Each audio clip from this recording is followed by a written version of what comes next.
Hello, everybody, and welcome to Keeping Your Business on Track. I'm your host, Joe, and this is Nikki. And we're here to inspire you and help you build and grow your real estate business.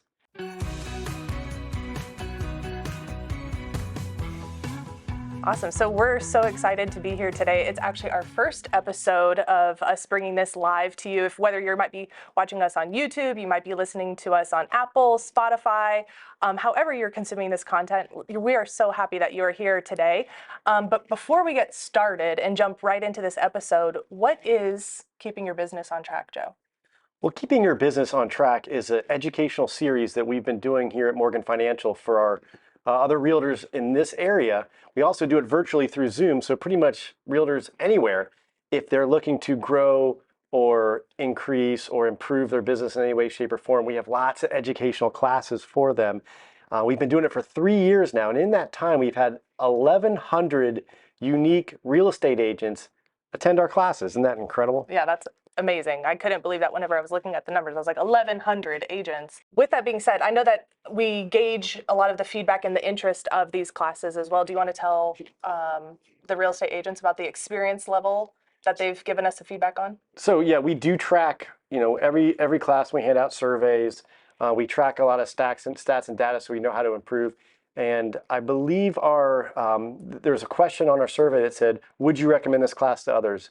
And the response rate was a 98.6% positive, which it feels good to get that kind of reassurance and that you're giving out good, valuable information.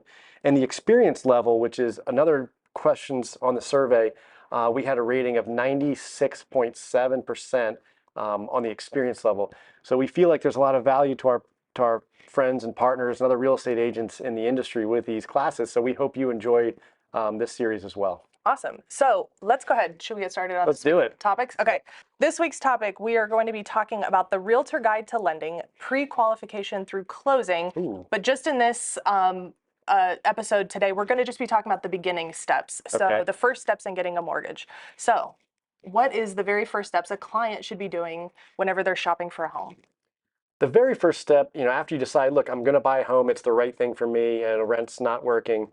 The first thing they should do is get pre-approved for a mortgage, right? They want to make sure that they shop in the right price range. So the best advice I can give someone that knows, hey, I want to buy a house, is to get pre-approved for a mortgage so they know exactly all the ins and outs going into the whole ordeal. So pre-approval, first step. Okay. So I know in the last couple of years, there's been, I still hear the terms a little bit from some of our partners as well as, what's the difference between pre-qualification, pre-approval? So can you help answer that as well? So simply put, a pre-qualification is purely a discussion about your income, your assets, your credit, your qualifications. There's no documents being, passed back and forth. It's purely a conversation typically between a mortgage loan originator, also called a loan officer, and a borrower. And the borrower and the loan originator asks them questions. And they say, based on your information, it looks like you could get pre-qualified, or you are pre-qualified. It looks like you could get pre-approved for a mortgage of this type. But it's purely just a conversation. Okay. And then so a pre-approval, does this mean that the loan has already been underwritten or gone through underwriting? Great question. So typically a pre-approval takes that pre-qualification a step further. And so typically the loan officer will collect documentation from the borrower, review that documentation and say, you look good for a loan. That's what's typically done, Nikki. Mm-hmm. And there's an inherent risk here because it's a salesperson telling the borrower that they're good to go when in actuality, an underwriter is going to look at that file down the road and make the decision on that file. So what if you don't have one of these quality pre-approvals? How can this affect the client as well as the real estate agent? So, great question. Obviously an underwriter is going to look at that loan in much more detail than a loan officer. Granted, some loan officers are very experienced and can do an amazing job with that. You, as a borrower, you don't know that. And you don't know what you're going to get. So here's the dangers. The loan officer does the pre-approval, collects the docs, and it looks good to them, but then it gets to the underwriter, and the underwriter says, look, you missed this, you didn't dot your I's and cross your T's, and now you have a person that's already dead set on a certain priced property. They might have gone out with a real estate agent, spent a lot of time with that real estate agent, the real estate agent spent a lot of time with them, showing them houses, and at the end of the day, there's no loan for them. So that's the inherent risk to the real estate agent, as well as to the borrower, because the borrower spent time and money at this point looking at properties. They might have put an offer in on a property, right? And if they put an offer in, they do appraisals, inspections, surveys. They have a lot of money in the transaction, and then until it gets to the underwriter, they don't really know if they're going to be underwritten approved.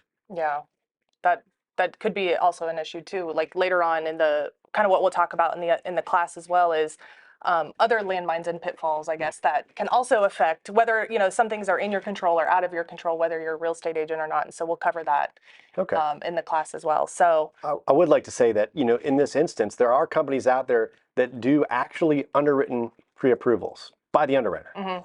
And I would, just as a little tip and trick, I would urge that agent to refer out mortgage companies that actually do an underwritten pre-approval, where it's the actual underwriter doing the pre-approval, not the salesperson. Yeah. No, salespeople are notoriously bad at the details. Notoriously bad. I am a salesperson. Yeah. So, but that's one of the things we would recommend is find that lender that does that actually underwritten pre-approval by the decision maker. So a good rule of thumb could be, if you're a real estate agent, to ask the loan officer, is this pre-approval, has this been in the hands of an underwriter? Is that a good? That's a great question. Real estate agents can ask a lot of questions. If you're a list agent on a transaction, you can call up and you have an offer, right? That offer is typically accompanied by a pre-approval letter. Well, the real estate agent should call and follow up with that loan originator and ask them 3 questions. Number 1, did you pull credit? Because you'd be surprised. Some of these pre-approvals are done without pulling credit. Oh, wow. So number 1, did you pull the credit? Number 2, has this run through, have documents been collected? Have documents been collected and reviewed? And number 3, has it been actually put through an automated underwriting system and gotten an approval? Mm-hmm. And if the loan officer or loan originator won't answer those 3 questions, you might have a problem, right? There's nothing there that's non-public information. Those are all free game questions a list agent should and can ask when following up on that pre-approval letter. Yeah, I think both the listing agent and a buyer's agent, before they go put buyers in the car, might want to ask those 3 questions. Well, right. If you're a buyer's agent and you get that pre-approval letter from a non-trusted partner, right. I would say absolutely follow up to see what level of detail went into that pre-approval. Awesome. Perfect. Well, I think that this kind of wraps up today's episode. We just wanted to talk just briefly about that upfront piece of what's the very first step of getting a mortgage. And in the class, we're going to be talking about other steps of the process, because it's a realtor's guide to mortgage lending, both from the pre-qualification stage all the way to the very end of closing. So we're here to guide you through that way, to go over some of the deal breakers out there.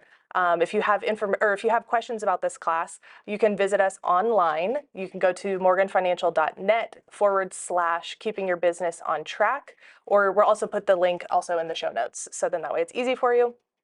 We'd love for you to RSVP. It's actually going to be Tuesday, September 6th at 10 a.m. This class is going to be hosted at Space Coast Association of Realtors, and we look forward to seeing you there. RSVP, we'd love to have you there and then learn some more of these deal breakers of the mortgage lending process and what you can do to overcome some of these obstacles. So yeah, absolutely.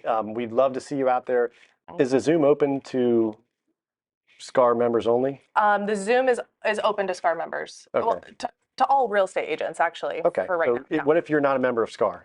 You can absolutely still register for the class through our website. Okay, so that's great. the best way to do it. So we'd love to see you come out. If you have any questions at all whatsoever about anything mortgage lending, we'd love to hear from you. If you have any suggestions on what you'd like to hear on this podcast, by all means, let us know. Thank you. Yeah. Look forward to seeing you. Bye.